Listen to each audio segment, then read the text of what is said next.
Have you ever found yourself snapping at a loved one, only to regret your words moments later? Or perhaps you've sent that heated email you wished you could retrieve the second after clicking send. We've all been there, caught in the storm of our own reactions, prisoners to impulses that seem to bypass our better judgment. This is the reactive mind at work, a mind that functions on autopilot, driven by primitive emotional responses that evolved to protect us but often create more harm than good in our complex modern world. As Epictetus wisely observed, it's not what happens to you, but how you respond, that matters. This distinction between reaction and response forms the cornerstone of Stoic philosophy. Reactions are instantaneous, unconscious, and often disproportionate to the triggering event. They surge from our limbic system, our emotional brain, before our rational faculties have time to intervene. A reaction is like a reflex, automatic and unfiltered. When we react, we surrender our agency to external forces. Responses, by contrast, emerge from a place of conscious choice.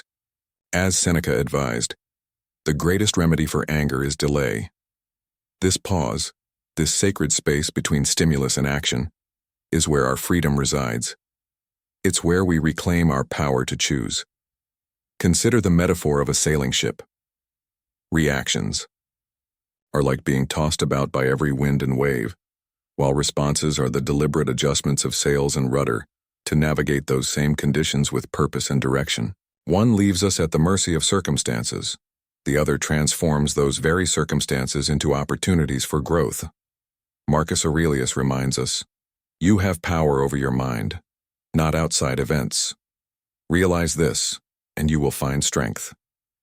This is not merely philosophical abstraction, but practical wisdom for daily living. When we train our minds to respond rather than react, we cultivate an inner citadel that remains unshaken by external turbulence. What might your life look like if you could respond thoughtfully to provocations rather than react impulsively?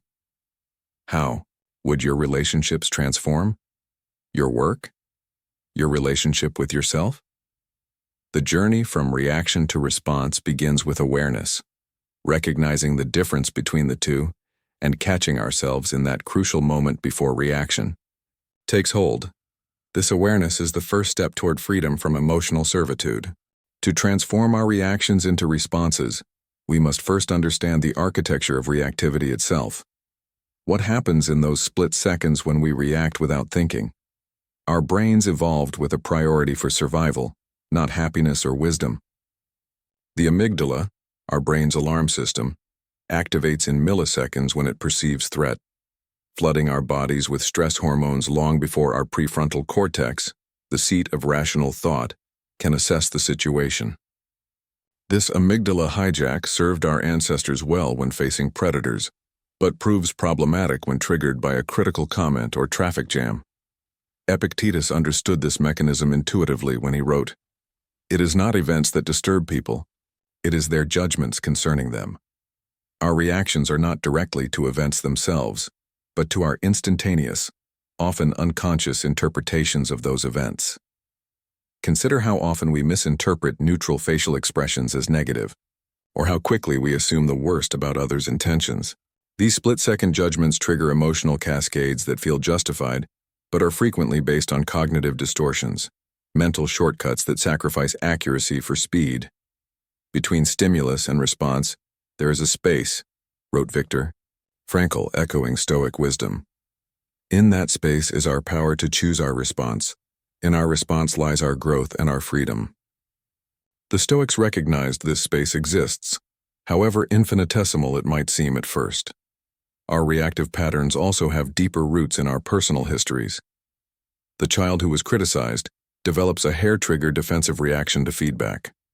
The person who experienced betrayal may react with suspicion to innocent actions.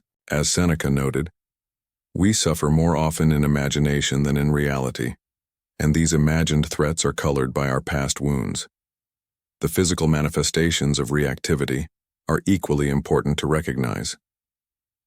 The tightening chest, the clenched jaw, the shallow breathing, these bodily signals precede our visible reactions and offer early warning signs if we learn to detect them. What physical sensations do you notice when you're about to react? Where in your body do you first feel anger, fear, or frustration building? This somatic awareness becomes a crucial ally in expanding that vital space between stimulus and response. The Stoics practiced this awareness not as an intellectual exercise, but as practical training for life's inevitable provocations. Make it a habit to attend carefully to what is being said by another, advised Marcus Aurelius, and as much as possible enter into the mind of the speaker. This practice of deep listening counteracts our tendency to prepare reactive responses rather than truly understand. By anatomizing our reactions, understanding their neurological, psychological, and physical components, we gain the perspective needed to begin transforming them into thoughtful responses. At the heart of Stoic practice lies a deceptively simple yet profound concept: the pause.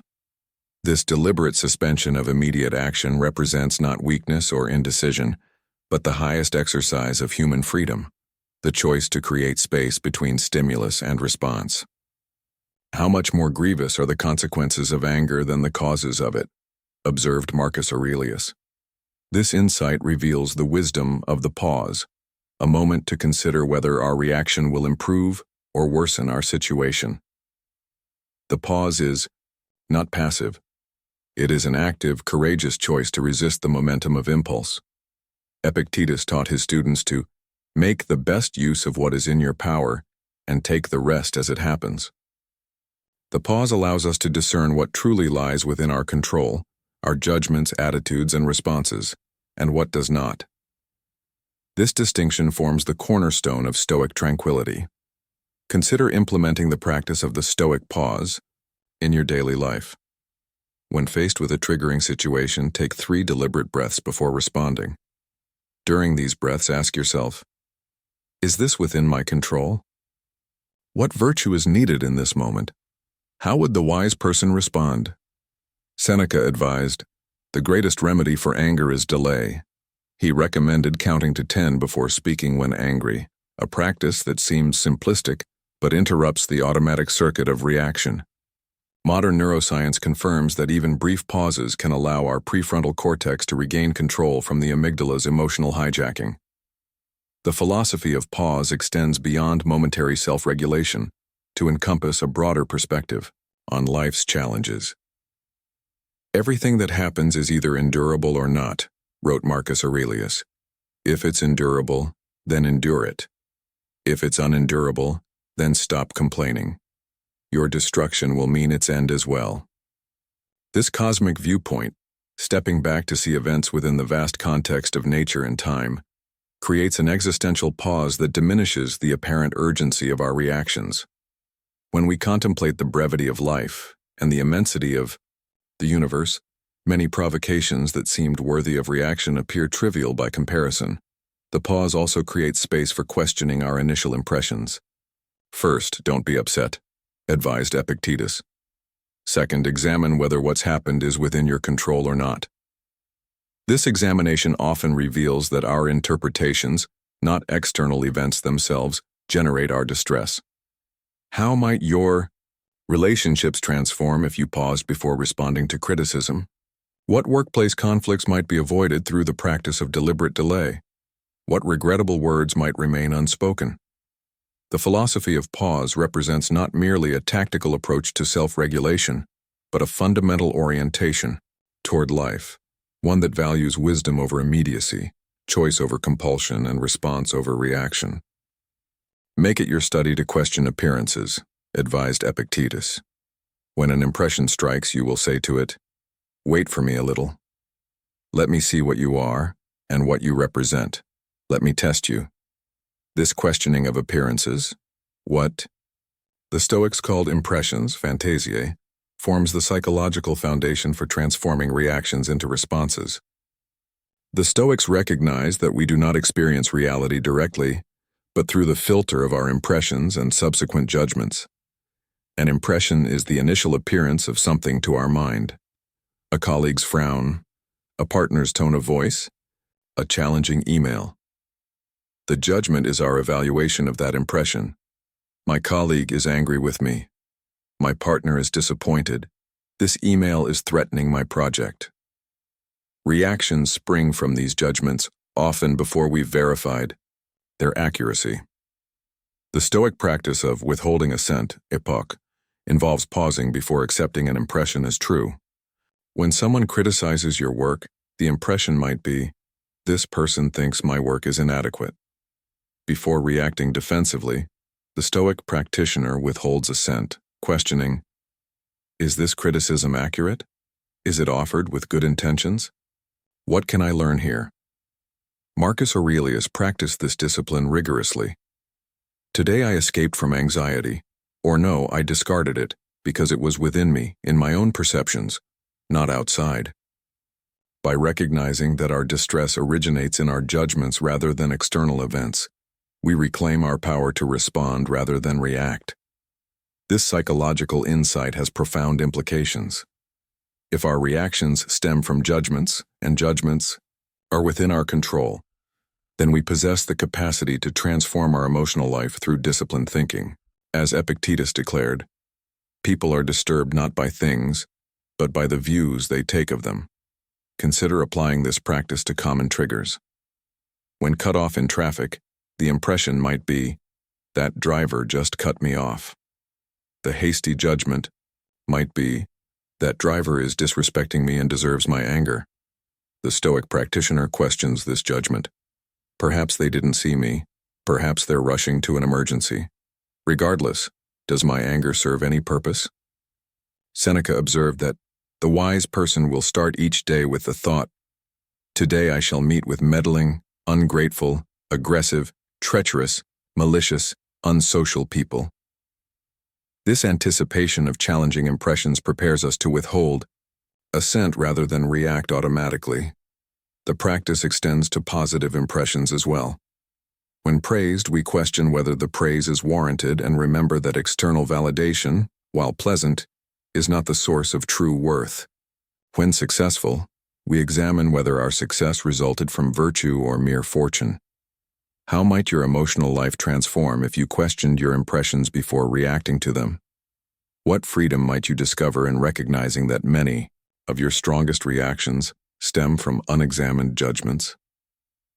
The Stoic psychology of impressions and judgments offers a practical framework for mental freedom, one that acknowledges our power to interpret events and choose our responses rather than being driven by automatic reactions. When we create space between stimulus and response through the Stoic pause, a vital question emerges. How should I respond? The Stoics answer this question not with specific prescriptions for every situation, but with the compass of the four cardinal virtues: wisdom, Sophia; courage, Andrea; justice, dikaiosune; and temperance, sophrosine. These virtues serve as response guidelines, principles that orient us toward excellence in any circumstance. Rather than reacting from emotion or habit, we can ask, what would wisdom dictate in this moment? What would courage look like here? What response would embody justice? How might temperance guide my actions? Wisdom involves discerning the true nature of situations and responding with clear judgment. As Seneca advised, let wisdom shape your character and be the source of all your words and actions. When faced with criticism, wisdom helps us distinguish constructive feedback from empty insults, responding to the former with gratitude and letting the latter pass without reaction. Courage manifests not merely in facing physical dangers, but in confronting uncomfortable truths and difficult emotions. Sometimes even to live is an act of courage, noted Seneca. Responding rather than reacting often requires the courage to sit with discomfort, to acknowledge our mistakes, or to stand firm in our principles despite opposition. Justice extends beyond legal frameworks to encompass fairness, integrity, and our duties to others.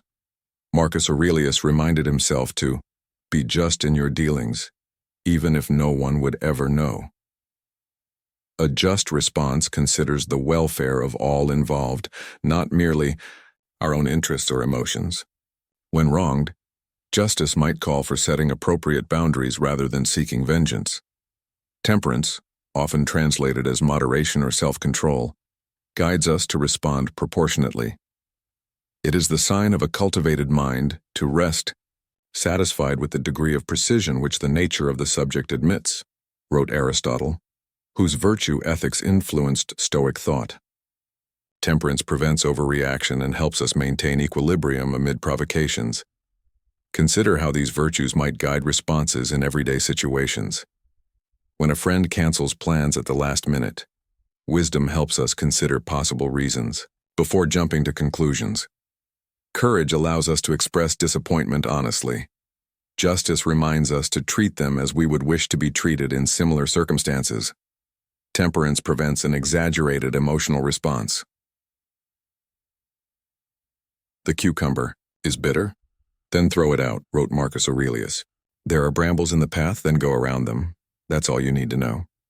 This practical wisdom exemplifies virtue-guided response, neither overreacting to obstacles nor ignoring them, but finding the virtuous path forward. The virtues also help us respond to our own mistakes and failures. Instead of reacting with harsh self-criticism or denial, wisdom acknowledges the error, courage faces the consequences, justice makes amends where possible, and temperance prevents excessive self-flagellation. How might your responses change if you filtered them through the 4 cardinal virtues? What patterns of reaction might transform into thoughtful responses, guided by these principles? The virtues provide not rigid rules, but flexible guidelines that adapt to each unique situation, while maintaining consistency of character, the hallmark of the responsive rather than reactive individual. The transformation from reactivity to responsiveness requires more than philosophical understanding. It demands practical training. The Stoics were not mere theorists, but practitioners who developed concrete exercises to cultivate the responsive mind. Here are several practices drawn from ancient wisdom and enhanced by modern understanding. Premeditatio malorum, premeditation of evils. Begin each day by telling yourself, "Today I shall be meeting with interference, ingratitude, insolence, disloyalty, ill will and selfishness," advised Marcus Aurelius. This practice of anticipating challenges prepares us to respond rather than react when they arise. Each morning, spend a few minutes contemplating potential difficulties and visualizing your virtuous response to them. The evening review. Seneca practiced a daily review. When the light has been removed and my wife has fallen silent, aware of this habit that's now mine, I examine my entire day and go back over what I've done and said, hiding nothing from myself, passing nothing by. Each evening, reflect on moments when you reacted rather than responded. Don't judge yourself harshly. Simply observe patterns and consider how you might respond differently next time. The pause practice. Throughout your day, designate specific triggers for practicing the pause, perhaps the ping of a notification, the ringing of a phone, or the moment before entering a meeting. When these triggers occur, take 3 deliberate breaths before proceeding. This builds the neural pathways of pausing before responding. Voluntary discomfort. Set aside a certain number of days during which you shall be content with the scantiest and cheapest fare, with coarse and rough dress, saying to yourself the utsur, while, "Is this the condition that I feared?" suggested Seneca. By deliberately practicing discomfort, cold showers, fasting, or temporary abstention from pleasures, we train ourselves to respond thoughtfully to discomfort rather than reacting aversively. Role-playing responses before difficult conversations or situations. Practice role-playing various responses. Consider how the wise person would respond, how the courageous person would respond, and so forth. This mental rehearsal builds neural pathways for virtuous responses when challenges arise. The view from above. Survey the circling stars as though yourself were in mid-course with them, wrote Marcus Aurelius. This cosmic perspective, imagining events from high above, diminishes the apparent urgency of provocations and creates space for response rather than reaction. Practice this visualization when feeling overwhelmed by circumstances. Impression. Examination. When struck by a powerful impression, practice Epictetus's method. Don't let the force of an impression when it first hits you knock you off your feet. Just say to it, "Hold on a moment. Let me see who you are and what you represent. Let me put you to the test. Develop the habit of questioning impressions before accepting them as true. Response journaling. Keep a dedicated journal for recording situations where you successfully responded rather than reacted. Note what helped you create space, what virtues you drew upon, and how the outcome differed from your typical reactions. This reinforces the neural pathways of responsive behavior. Epictetus emphasized that philosophy is not merely theoretical. If you didn't learn these things in order to demonstrate them in practice, what did you learn them for? These exercises transform philosophical concepts into lived experience, gradually rewiring our default patterns from reaction to response. How might you incorporate one or two of these practices into your daily routine? Which exercise addresses your most challenging reactive patterns? Remember that, as Epictetus taught, no great thing is created suddenly, any more than a bunch of grapes or a fig. If you tell me that you desire a fig, I answer that there must be time. Let it first blossom, then bear fruit, then ripen. The practice of responding rather than reacting finds its greatest test in our interactions with others. As Marcus Aurelius observed, when you wake up in the morning, tell yourself, the people I deal with today will be meddling, ungrateful, arrogant, dishonest, jealous, and surly. Yet the Stoic does not use this observation to justify misanthropy, but rather to prepare for virtuous response. Our reactive patterns often emerge most strongly in relationships, with family members who know our triggers, colleagues who challenge our ideas, or strangers who violate our expectations. These social frictions provide the most valuable opportunities for practicing responsive rather than reactive living. Epictetus advised, remember that it is not he who reviles you or strikes, you who insults you, but your judgment that these things are insulting. When someone criticizes us, our immediate reaction might be defensiveness or counterattack. The responsive approach begins by separating the event, someone's words, from our judgment about it, that we've been insulted. Consider the transformative power of responding to criticism with curiosity rather than defensiveness. Tell me more about your perspective opens dialogue where you're wrong about me closes it. This doesn't mean accepting all criticism as valid. Wisdom includes discernment, but it means engaging thoughtfully rather than reactively. Seneca noted that anger is an acid that can do more harm to the vessel in which it is stored than to anything on which it is poured. When we react with anger to others' provocations, we harm ourselves first through physiological stress, damaged relationships, and lost opportunities for growth. The practice of perspective taking, attempting to understand others' viewpoints, serves as a powerful tool for responsive interaction.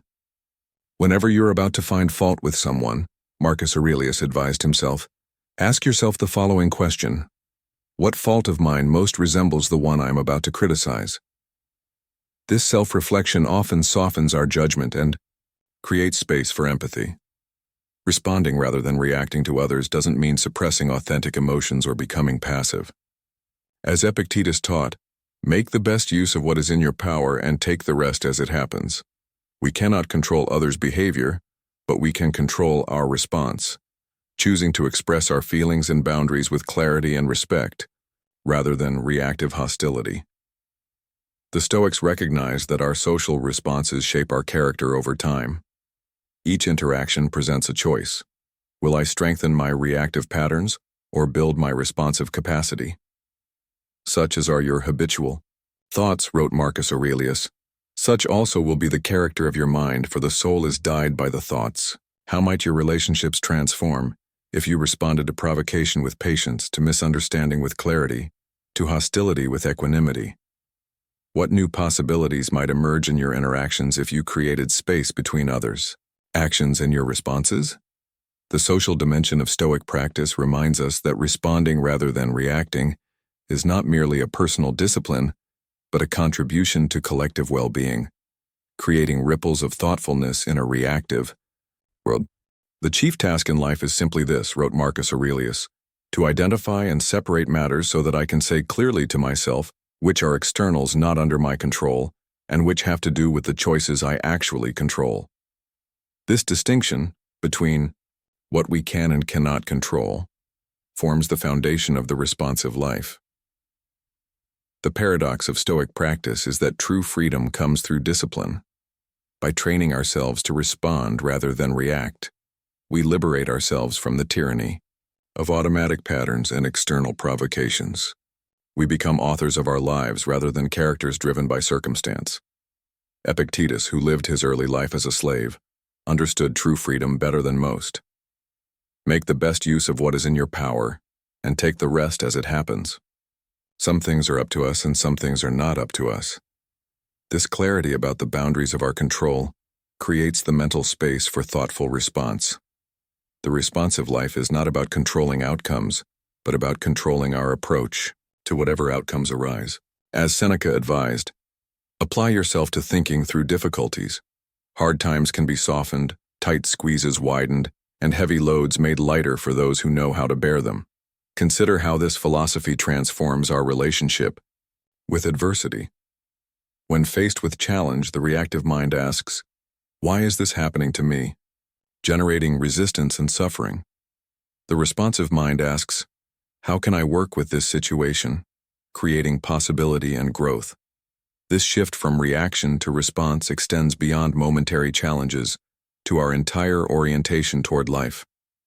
Rather than being buffeted by external events, praise and criticism, gain and loss, pleasure and pain, we develop an inner stability based on virtue and conscious choice.